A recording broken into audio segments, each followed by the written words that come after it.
Si Jaylen Brown ang pinakamagaling na NBA player ngayon, ayon yan kay Giannis Antetokounmpo.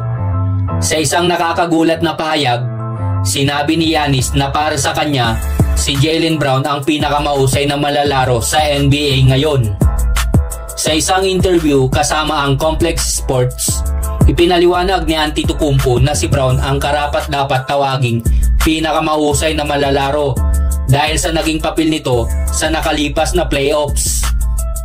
Ayon kay Giannis, ang pinakamahusay na malalaro ay ang nagdadala ng championship sa kanyang koponan at siyang pinakamagaling sa kanyang team. Para kay Giannis, hindi sapat ang pagkakaroon ng MVP o pagiging All-NBA kung hindi mo naman kayang magpanalo ng kampyonato. Aniya, noong nakaraang taon ay si Nikola Jokic ang number 1 player sa mundo. Bago naman ito ay si Steph Curry. Ganito raw ang kanyang pananaw. Ang huling manlalaro na nananatiling nakatayo bilang kampyon ay ang pinakamagaling.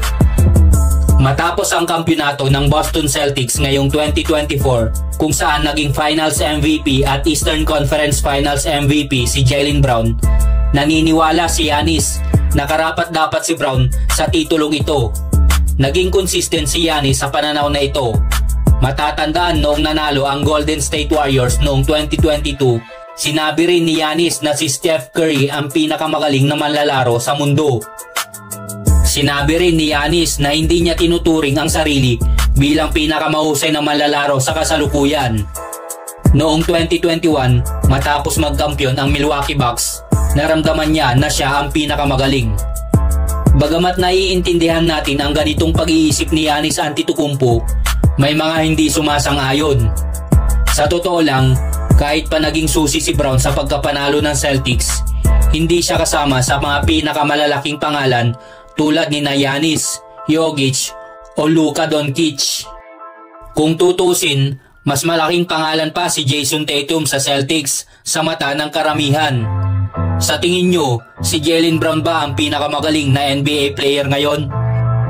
Bagamat magaling na two-way player si Brown at solid ang stats niya noong nakaraang season na may 23 points, 5.5 rebounds, 3.6 assists at 1.2 steals per game, hindi siya itinuturing na kabilang sa mga pinakamahusay sa kasaysayan ng NBA. Samantalang si Giannis Antetokounmpo ay nag-a-average last season ng 30.4 points, 11.5 rebounds, 6.5 assists at 1.1 blocks per game. Nakapasok siya sa ika-4 na pwesto sa MVP voting. Subalit isang calf injury ang nagpahinto sa kanyang dominanting laro bago magsimula ang playoffs.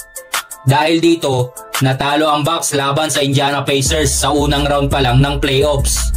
At tila inulit lamang ang nangyari noong 2023 nang matalo sila sa Miami Heat matapos ring magtamo ng injury si Giannis. Ngayong 2025, inaasahang babalik si Giannis ng malakas at kung mananatiling healthy, tiyak na muli niyang dadalhin ang Milwaukee Bucks sa playoffs.